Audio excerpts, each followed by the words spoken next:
I can do things at WED without asking anybody, even my wife. Coney Island, world's biggest barrel of And fun. anywhere else your imagination takes you. Okay, we've done that now, Paul. To get the whole show now, you hurry. Anything's possible in Disneyland.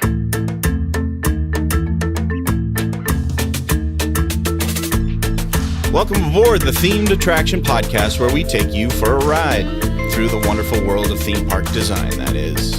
You've just set sail on an exciting voyage to discover the who, what, why, and how they did it via in-depth discussions with theme park industry masters of the craft.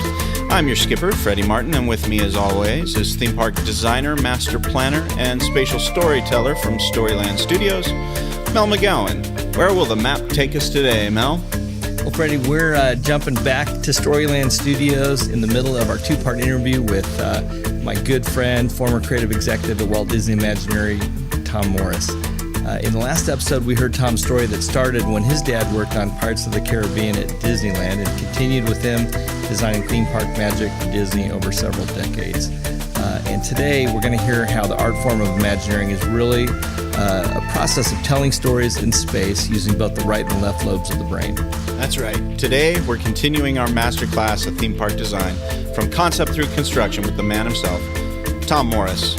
Okay, folks, keep your hands, arms, feet, and legs inside the boat because episode 3 is about to leave the dock. Hit it, Sam.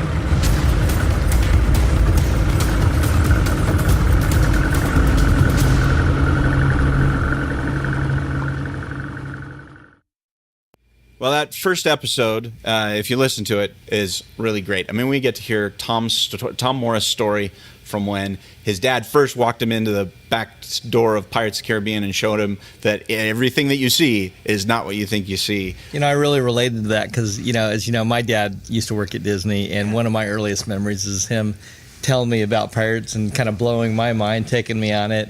And that just sparked a career in myself as well. So it really resonated with me. It's so cool. I mean, we hear how he learned. He was pulled over to Epcot to do some scene stuff. And, of course, that got him into doing the sort of show layout for Journey into Imagination. He's creative lead on not one, but 2 entire Disney theme parks. I mean, this guy's done everything. Yeah, I love the way he talked about almost like his kids, or he was talking about Hong Kong Disneyland, the little theme park that could. Yeah, I know. It cracks me up. Great. So, before we go into this, I want to think about this. You've been part of the design of a theme park from the ground up, Mel. So, it's a monumental task, I can imagine. What do you think is the most important element in doing such a giant, huge task? Well, other than Tokyo Disney Sea, where it's just an open blank checkbook, I think for projects that I've worked on, I know that Tom's worked on where there is a budget, a scope, a schedule, and you have a certain minimum critical mass that you've got to hit, kind of knowing what that core story is, that core emotional journey, kind of knowing what the core product is. If it's Disney, what does that mean to people, and what type of kind of family, memory, emotional experience do you have to create? And again, I just feel like Tom was the master of doing that, regardless of the cards, the hand that he was dealt in terms of budget, what have you, whether it's the Disney studio in Paris, whether it was originally a half-day park like Hong Kong Disneyland, to still be able to convey a sense of this magical place that Daddy could make some memories with his daughters was really unique and special. Yeah, and I think when as we get into the interview with Tom, we're going to find out that there's so many more questions and answers that have to be asked and answered from the beginning of the dream to the reality. Breaking the ground and then opening day, and so we're going to get into that. That's really why we wanted to get to Tom Morris in the room. We wanted to dig in and learn from him how he approaches projects creatively from the ground up and then pursues them nonstop with storytelling excellence. So if you're in the themed park industry, themed entertainment industry, or you're an artist of any kind, this is going to be a goldmine of info and history for you. So let's get started. Here's the second half of our interview with Disney Imagineer Tom Morris. Nothing was done poorly. It all looks great. It's all entertaining. It just needs more. Yeah. And last time I went there, it felt pretty good. Once once the new areas on the west side opened up, and now with Iron Man and everything, it must be pretty great. There's a whole kind of, as you describe it, an alchemy of Imagineering, you know, Right. that kind of balances the left, the right brain, the business side, Right. the kind of creative side. And so, again, an approach to a park like a Hong Kong Disneyland or a Shanghai Disneyland, you know, when you're talking about just upfront budgeting, coming up with throughput, capacity, design day, Right. I mean, there are decisions being made by CEOs, MBAs, Yeah. I don't know who, but usually someone above the pay grade of Right. even a VP or a creative director like yourself. But can you just describe a little bit of just, again, having from, you know, ground up gone through that experience of developing an entire park? I mean, just kind of what goes on in terms of shaping, forming, you know, the scope and scale of an entire park. Well, I think the different parks are, you know, each an individual case, you know, that probably the process is a little bit different, and it evolves, of course, over time. And so sometimes the industrial engineering piece of it is stronger than it is at other times. Sometimes, you know, Joe Rohde is the luckiest guy at WDI because he really gets to put a piece of himself, you know, into the park, I think, more than anybody else has ever gotten to do that. I mean, Tony, to a large extent, with Disneyland Paris in general, and myself with Fantasyland, and a little bit, you know, on some other projects. But you don't get to put as much of your kind of personal imprint on it as much as you would like. And so, you know, and that's just part of the business. I mean, but so I guess what I'm saying is, to varying degrees, you can or can't kind of get your own menu. You know, like, here's what I'd like to have in this park. And it really is, you know, a group effort that's the result of a lot of input from not just industrial engineers, you know, ground level operational folks, and gut instincts from executives all the way up to, you know, Bob Iger. He doesn't weigh in on every single thing, but he will, you know, weigh in on some things. Obviously, he buys off the final menu, but I mean, I'm talking about in terms of programming. Like, you start with a blank piece of paper. So what do you want to put on that piece of paper? What do you want to put on the Monopoly board?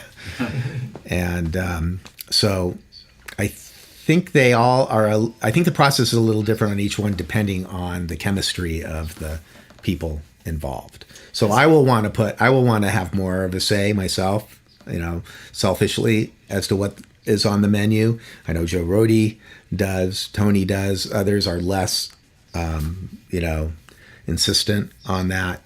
So it kind of just depends on the dynamics of the people involved. Mm-hmm.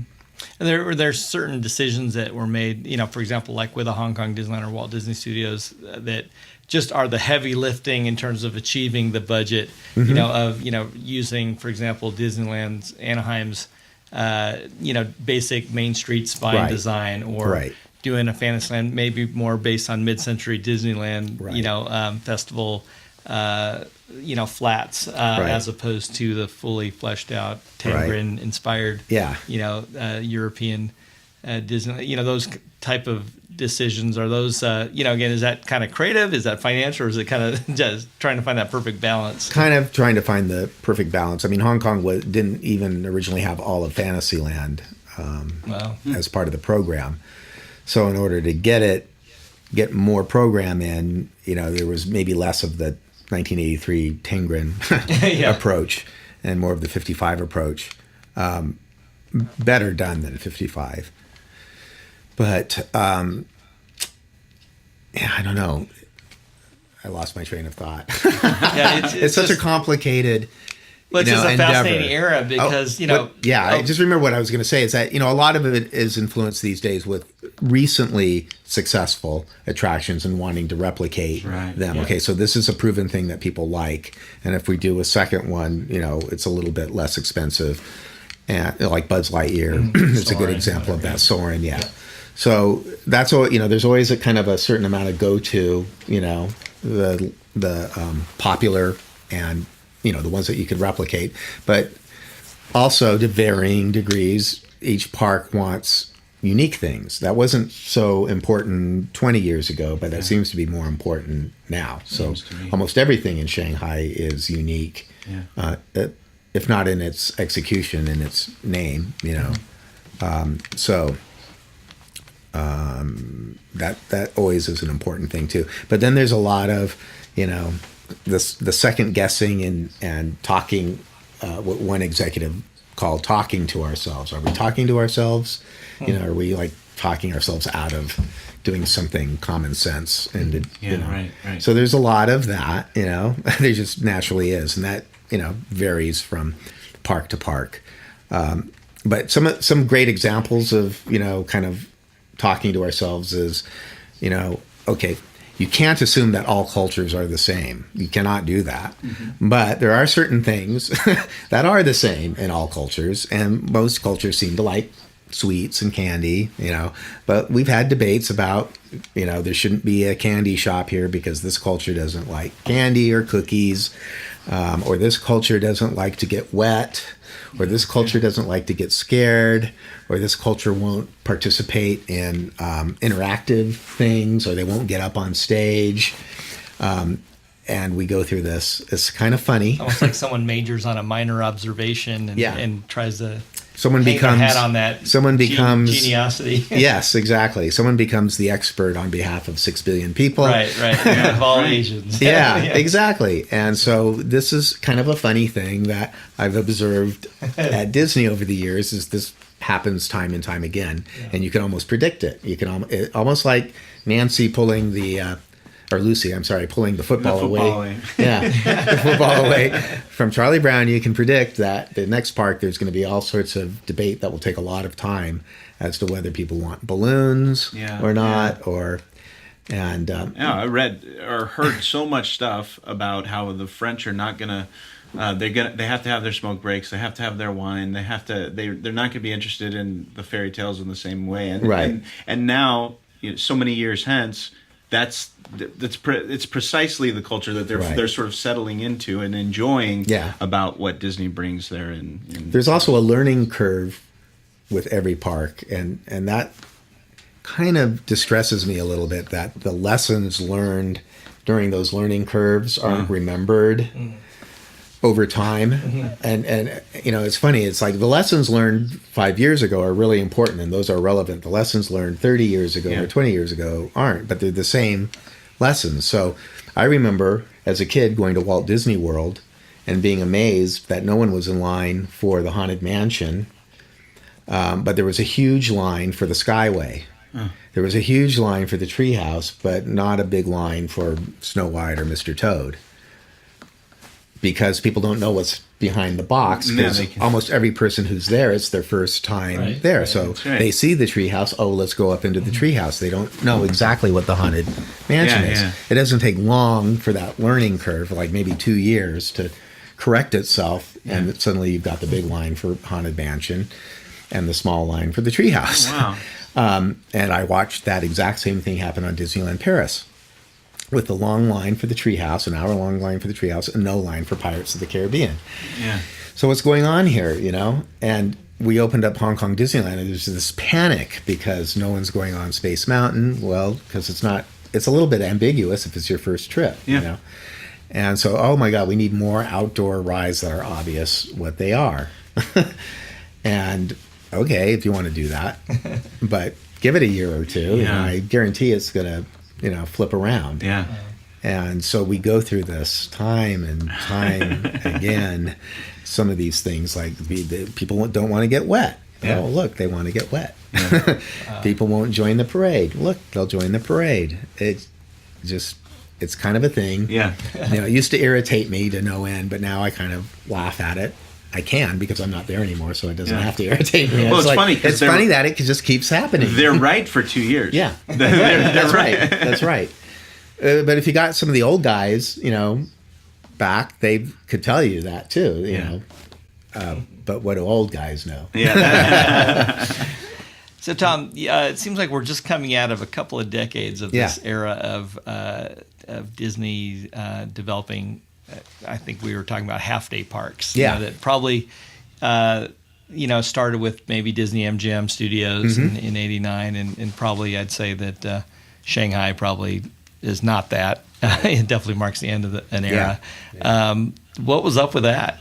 That was an overreaction to Disneyland Paris. Prior to Disneyland Paris, Disney could do no wrong, and they learned the hard way with Disney MGM Studios. Oh, don't make it too small. Don't do it half park. There's no such thing as a half-day park. People expect the full park. Well, certainly if they're paying the full price, they should be expecting the full park. And then Disneyland Paris stumbled, and the management changed, and the Disney Development Company had a stronger say in things for a while. And even though they were the ones that overbuilt the hotels, and it was the reason for the some say that Parisian stumbling. I've heard that theory.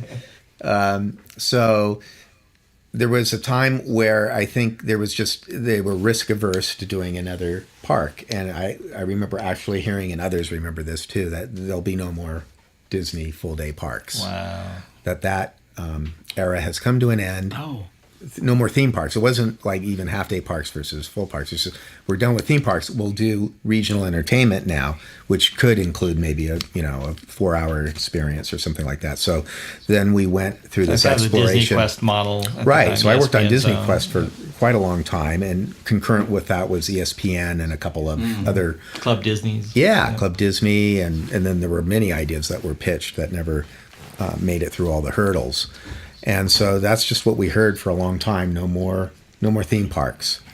And I was still responsible to some degree for some aspects of Disneyland Paris. Tony entrusted me post-opening with the growth of the Magic Kingdom with the Disneyland Park there, and any attractions that were being added. So I was still involved on a regular basis, and it just seemed to me, I just had a hunch, like, in France, they love film and they love animation. So you don't have to build a full day park. Why not just do something that will extend the length of stay? That's 4 hours. That's, a really great experience of film, and very similar to how Disney MGM started. And they didn't want to put any more money into it. And then I think they might have found something in a loophole somewhere that said they had to develop that land or they'd lose it. So, it was in some of the development contracts. Yeah. So the second gate was committed, right? Right. So I think suddenly they liked that idea, but like so many things, it grew from a half-day park to a little bit bigger, to a little bit bigger, to a little bit bigger, but not quite big enough. And that was the Disney Paris Studios, and that we're now in the Paul Pressler era, I think, and. That's really, I think, what the thinking was start the park off small, and if there's something there that people like, we'll grow it out. And so that was the philosophy behind Hong Kong Disneyland and the Disney Studios Paris, and to some degree California Adventure. Wow. Was now that wasn't perceived as being a small park, but it was a budget that was less than conventional, less than historic. So all three of those parks were happening at the same time, and the object of the game was to see if they can be done for drastically less than the traditional. Pretty big gamble in its own right. Yeah. Yep. So that's how that all came about, and then it didn't take long to see that may have not been the right strategy for those.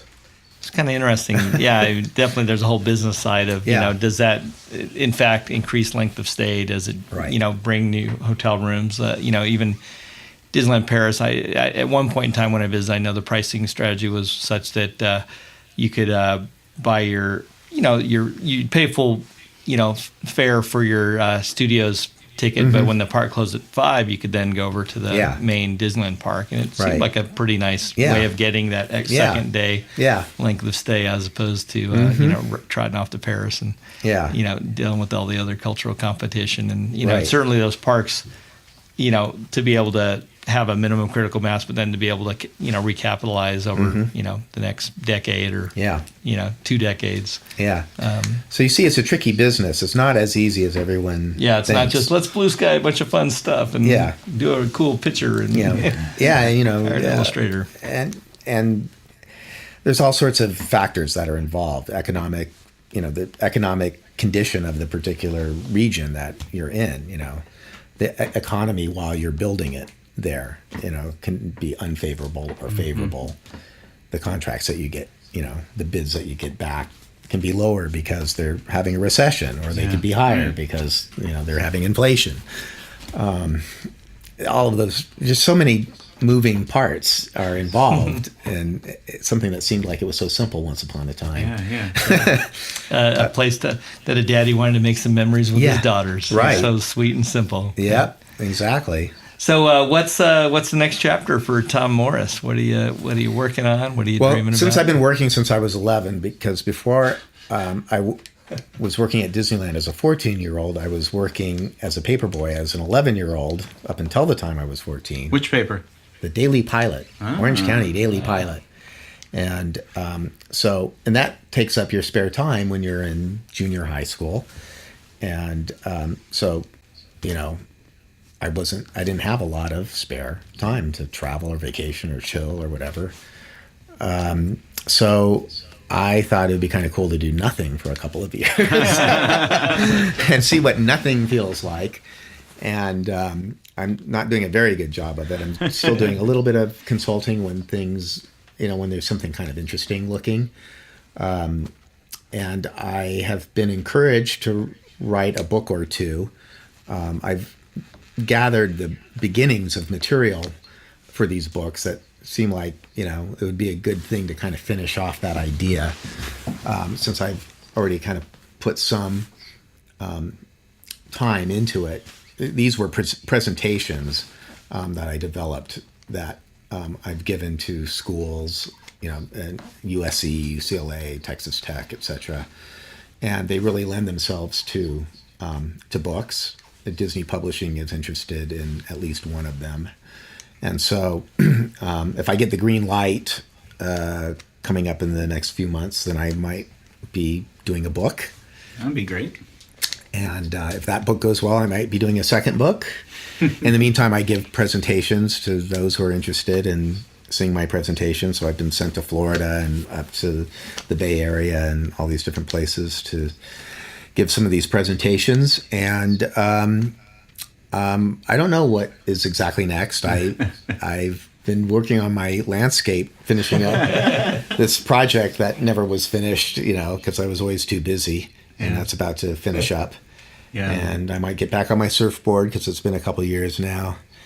And I'd love to ask you about, I know one of the things we've talked about when we've walked Disneyland is you have a unique passion behind some of the kind of the where the bones are buried, underneath Disneyland, and some of the archaeology and kind of history and even some of the correcting some of the assumed mythology and false history that's out there around kind of Walt's original park. Where'd that bug and that passion for that history? The National Geographics, that we grew up with that had the acetate cell overlays where you could see the evolution or de-evolution of a civilization. The destruction of Pompeii.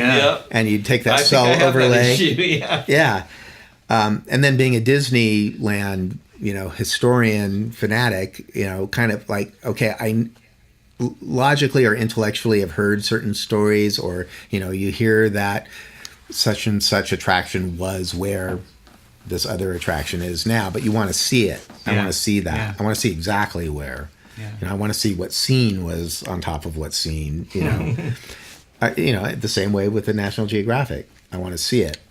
I don't want to just, kind of know it or hear about it. So I had started gathering information or kind of just like stuff about Pirates of the Caribbean in New Orleans Square when I started back in 79 or 1980, and then put that away in a folder for years and years. And when something interesting would come across my desk, I'd put that in the folder. And then I started working on some kind of historical projects, history-related projects for the company, D23 type things. And so all of a sudden, I'm seeing more really cool things. And so pretty soon I have like enough to do a thing about New Orleans Square and the real history of the Haunted Mansion in Pirates of the Caribbean, kind of beyond a superficial look.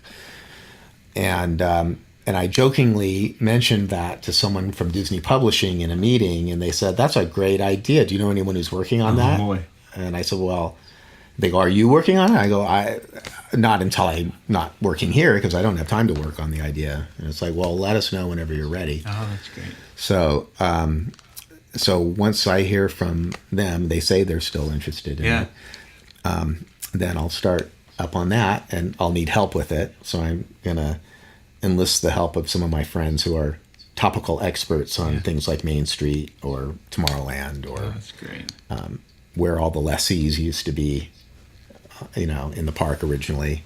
Yeah, one of the things recently that my jaw dropped, and I don't even know if it's on purpose. I bet you might know, but I just started looking at pictures of the chicken plantation on the water, Right. And I'm kind of studying it, looking at it, thinking, no, I can. It wasn't around when I was here, but Right. I could see that where it was on the map. And then I saw the Blue Bayou, and it's got a very similar structure on that building on the inside.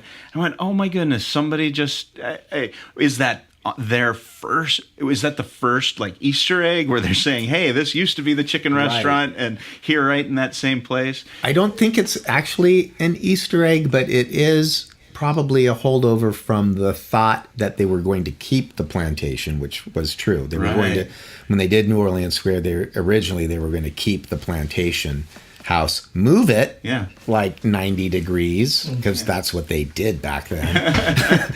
Just move houses around.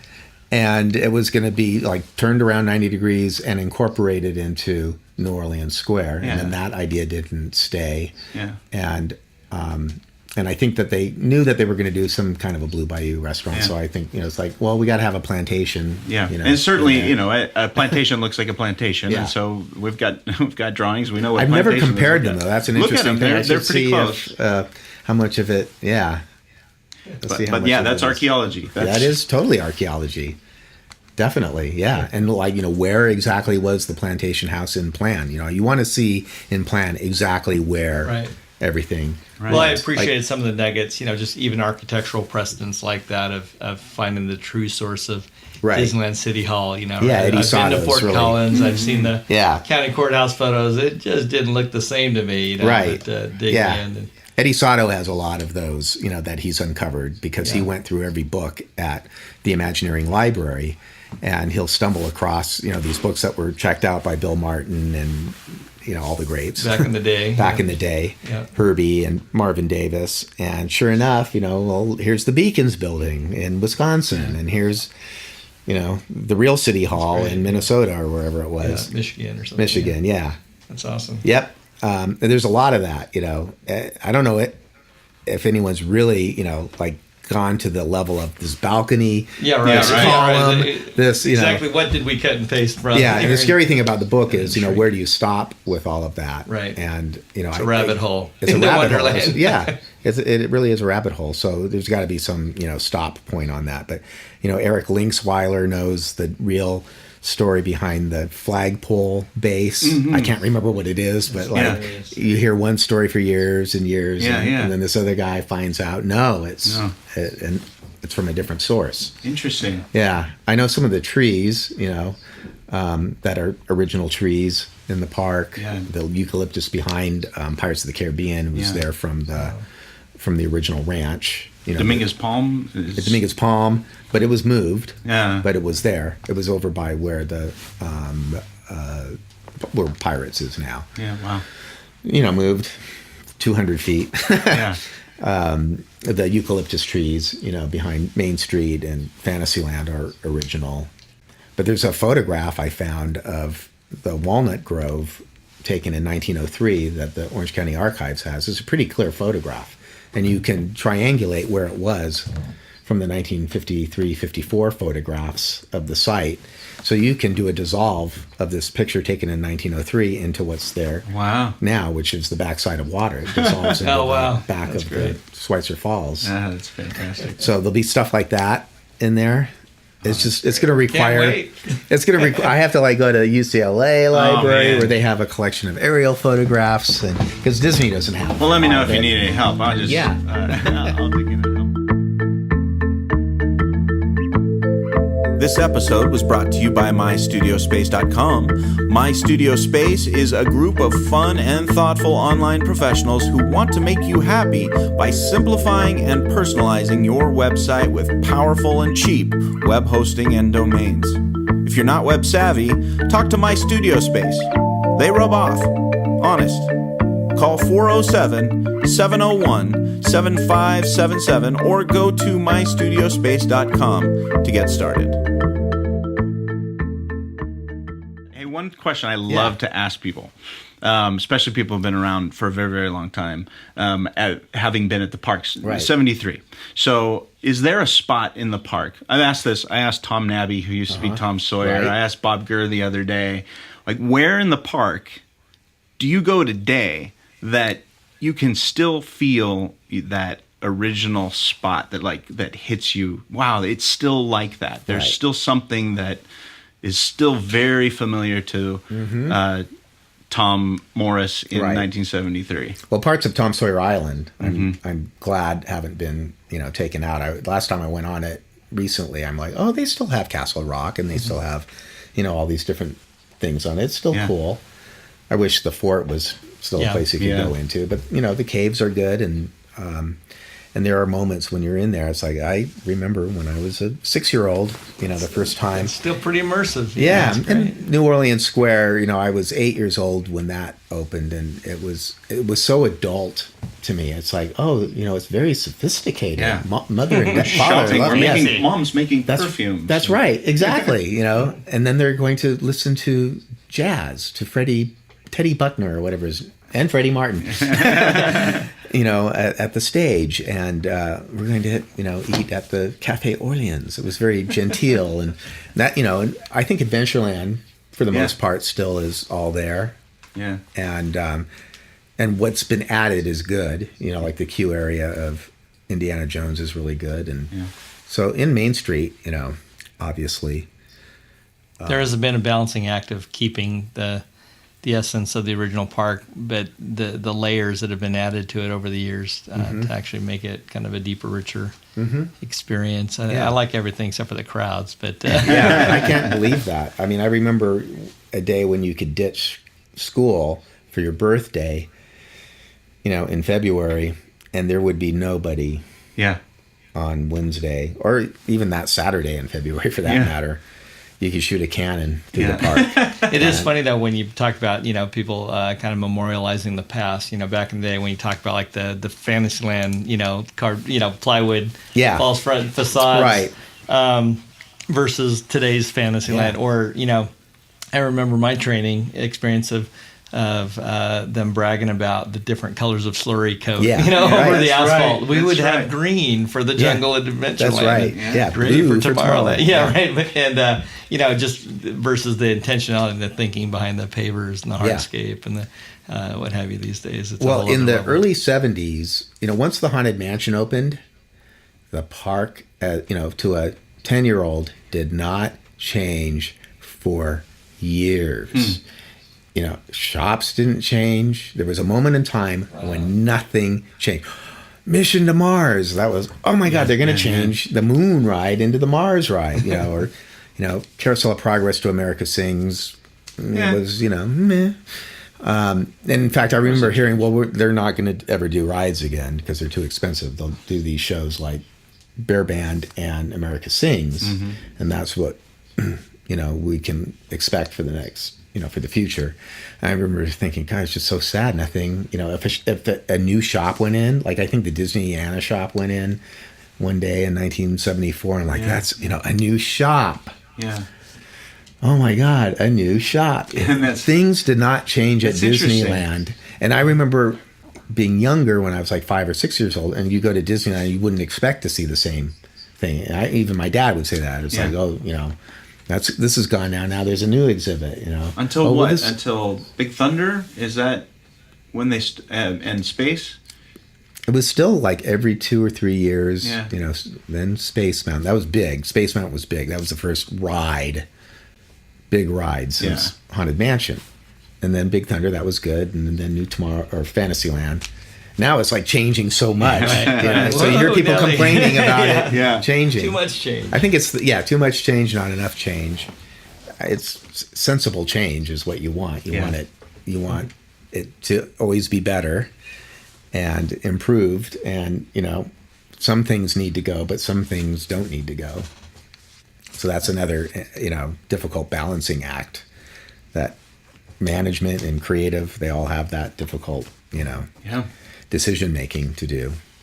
Got a weird segue here. I guess I'd love to have on the show is Al Trevino Jr. He was one of the first urban designers that he used to work with Victor Gruen Associates, and he was really the lead urban designer on a lot of the large canvases that were some of the historic ranchos in Orange County here, including the Laguna Niguel, the Irvine Ranch, including the habitat that you kind of ferminated in as a young child, East Bluff. Ray Watson claimed to me that he laid out the bluffs. I don't know if that is. Well, I guess in talking to Al, I guess they were pretty hand in hand, and I guess Ray is kind of a little more of a policy. Ray was one of my professors, adjunct professors when I was working on my urban design. But I guess he was more of a planner, policy, economics, modeling, whereas Al was a little more the actual pencil on the trace. He laid out East Bluff and Bluffs. And cool. they pushed and pulled on some different models and products and what have you. But I was just curious. In your take, you've been around the world. You've designed some pretty crazy stuff. Like, what's your take on that? And again, East Bluff and the original Irvine. Pereira that was the same there days too, as Pereira, which I never knew. And Epcot. In fact, I didn't know any of this until years later. I didn't know that William Pereira was the guy whose office was in that barn at the Buffalo Ranch. And I had no idea. I knew Ray Watson. That I did know. Urbanus Square, I think, is what they call the barn. Yeah, we call it Urbanus, but Urbanus. I remember my dad saying that used to be a buffalo ranch. I'm like, is that bullshit? I don't know. You don't know. It was a tourist attraction back in the day. You had no way of knowing that. There was no internet. So okay, he says it was a buffalo ranch. Pereira was in that office. So what was it like growing up? And my mom was working in the Robinsons building designed by Pereira. Fashion Island was my playground, my de facto playground. And Al Trevino's been spotlighted lately for being the guy that laid out the original Fashion Island, doing the whole outdoor, lifestyle center. Groundbreaking. It was. I was just there at Fashion Island last week, and the Bluffs. I drove through the Bluffs, and just like this was remarkable that they dedicated this much space to rolling hills and trails, but I had no idea as a kid that it was a distant cousin to Epcot. Yeah, that it was, a greenbelt community that was inspired by Archibald, whatever his name was, who did Ebenezer Howard. It probably is more related to the majority of that Epcot City plan in terms of the low-rise residential areas. And that was being designed when Ray was consulting to Walt. Yeah. And I don't know why Ray was trying to talk Walt out of it, but when Ray was doing it. I guess Al was actually became a Disney executive after leaving Irvine Company and going on to GE and some other stuff. He shared with me that he was actually one of the guys that either suggested or helped Card Walker along with the idea that, one way of fulfilling kind of Walt's Epcot legacy of, backing off of the actual city, with residents and voting rights and all that was to do kind of the Future World kind of theme center ideas, kind of a public forum. So it's kind of a whole interesting lineage there from, East Bluff, your childhood neighborhood, to Epcot, the city, to Epcot Center, which you worked on there. Right. I know. It is amazing. I still come across information and names of people that were kind of involved in all. And my best friend's Greg Lewis, his dad, Elliot Lewis, worked for Buzz Price in the mid 60s and did the economic impact report for Epcot, the city, in case you ever think they weren't considering doing it. They got as far as economic impact reports. I think I've read that report. I think it's on the Buzz Price archives. Yeah, That's great. yeah. So my best friend's dad was working on the real Epcot city, during this time too. So it's just very bizarre how all these things come around. And there was a period of time where I began to doubt my friend, like, really. And then I saw his name on a memo finally. I'm like, yep, he was there. And well, this is so far turning out to be quite the saga here, Tom. Yeah, and, I know. They go on and on. I'll let you rest, and someday I have the guts to ask you back. But I do want to leave with, in terms of thinking of kind of young folks, the young kids these days. Yeah, these youngsters these days. I think we all think we're still What's young after folks. millennials, Gen Z? I don't know.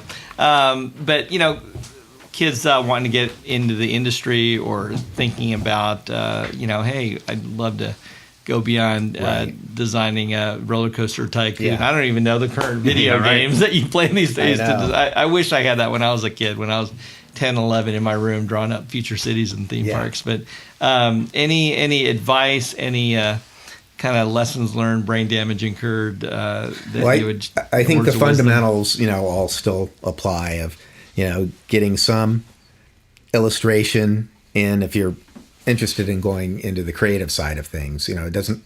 I'm not talking about beautiful paintings. You don't have to be a fine artist. You don't have to be a fine artist. You just have to know good design principles. So taking classes that reinforce design principles, even art history, because there are certain things that are as applicable today as they were thousands of years ago. Sure.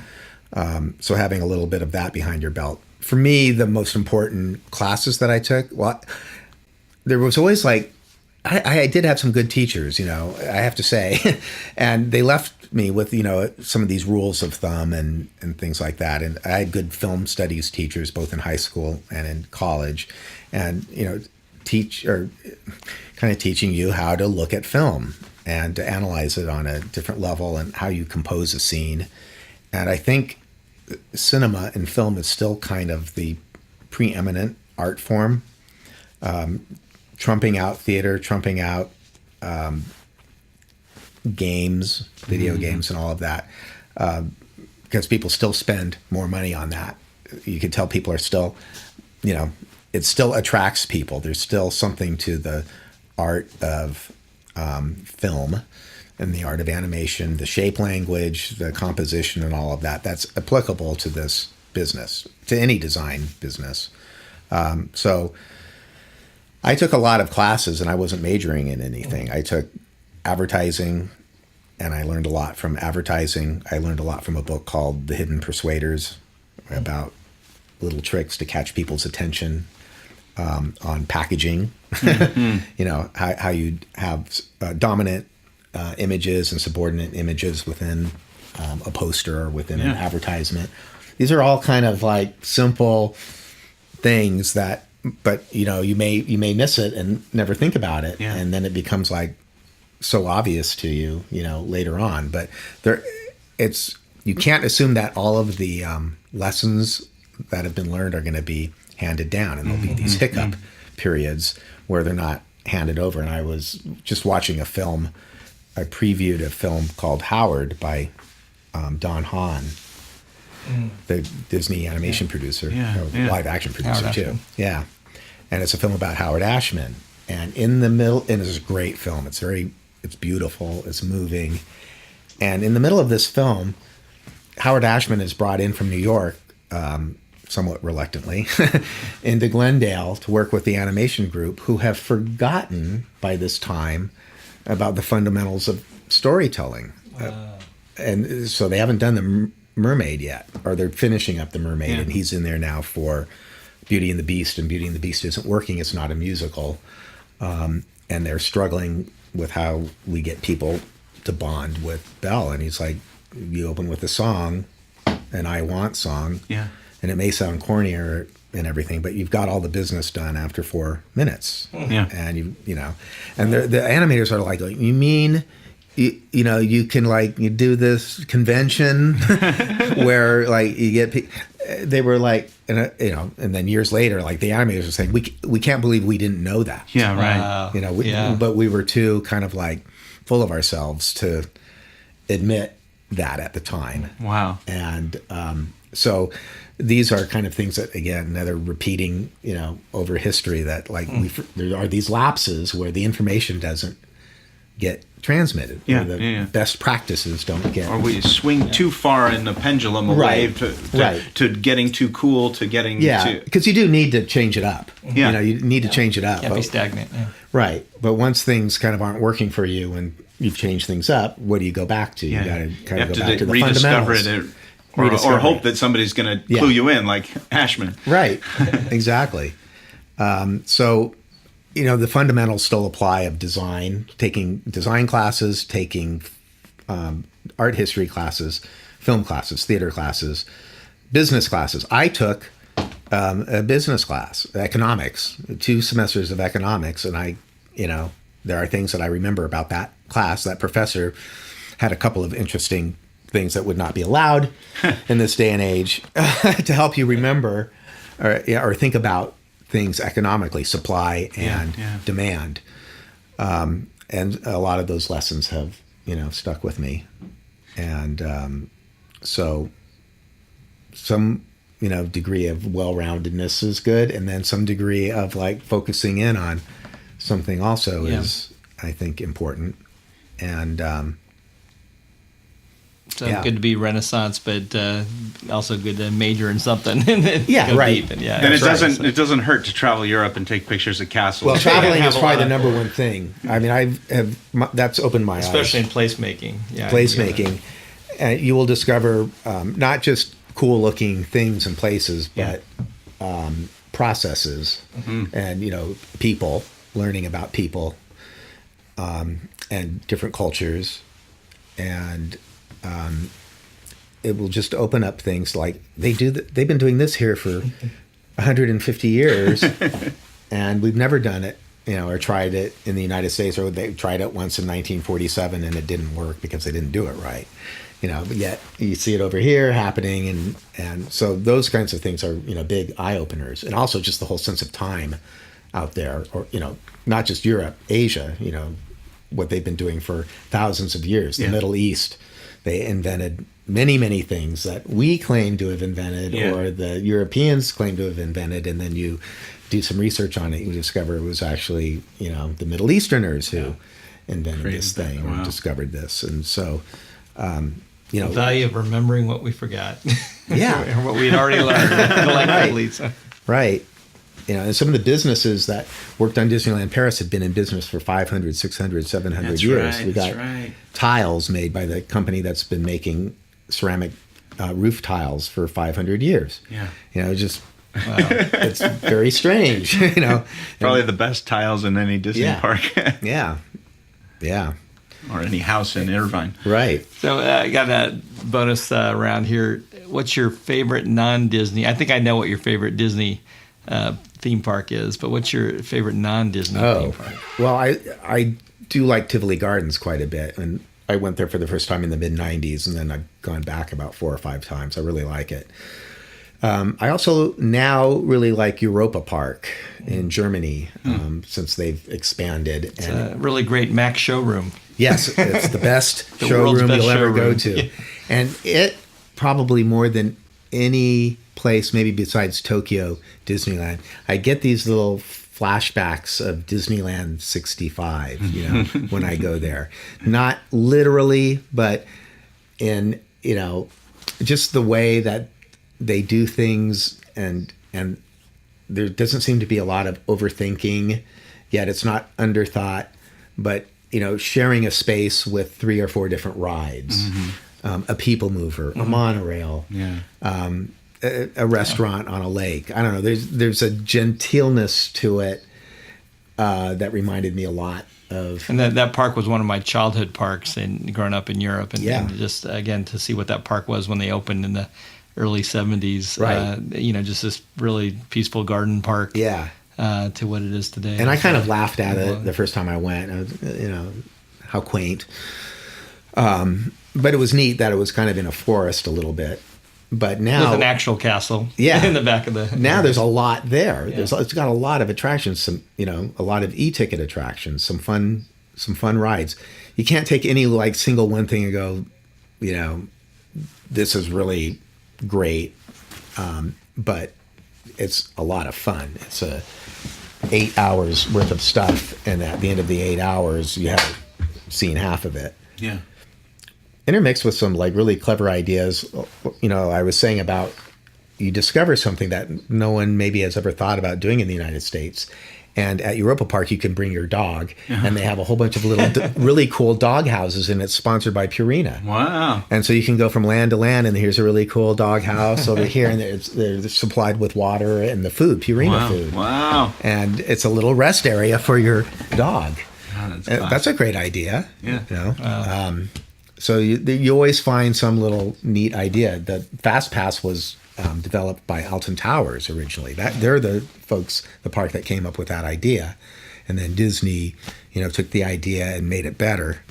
And they've been doing video capture for years now. Yeah. And I haven't seen video capture in any other park, I don't think. They did it in the here in Florida at the Tower of Terror and it's video now. Yeah. And Snow White, Seven Dwarfs Dwarfs. Train. Oh, okay. They'll capture a little thread of you. Oh, okay. Yeah, that's good. Great. But they've been doing it for years over there. I know we were both talking earlier about Efteling as a shared reference point. Yeah, that's a great park too. Source of admiration. It's hard because I think Portaventura is a good park. Europa Park is good. Efteling, Tivoli.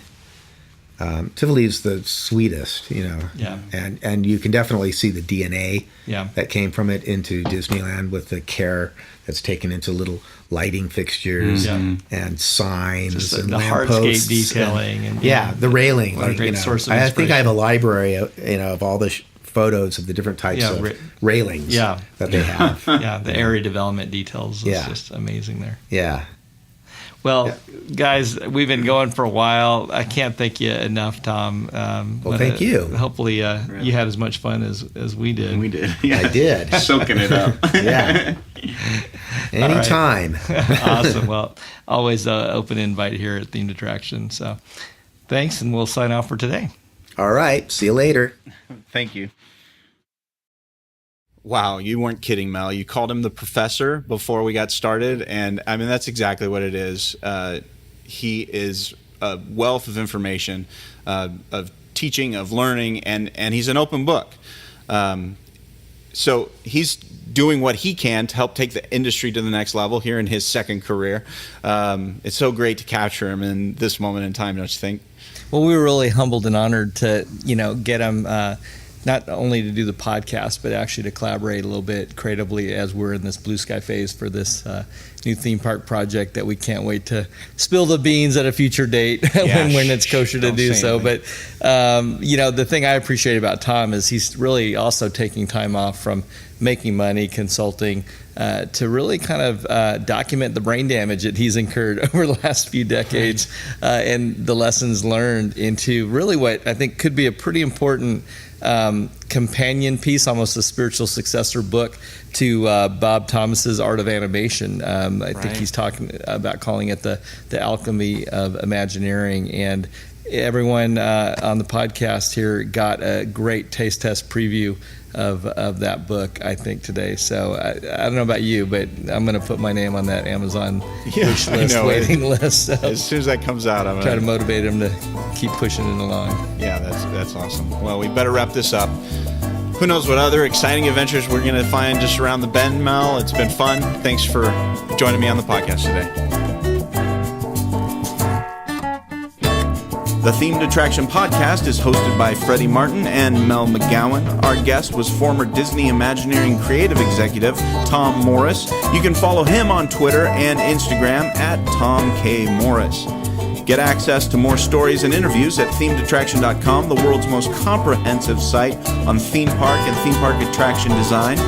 Connect with Mel by email via mel@storylandstudios.com or follow him on Twitter at Mel McGowan and Instagram at Visioneer. You can find me at freddymartin.net and follow my adventures at SkipperFreddy on Instagram and Twitter. Our theme music was composed by Rob Watson.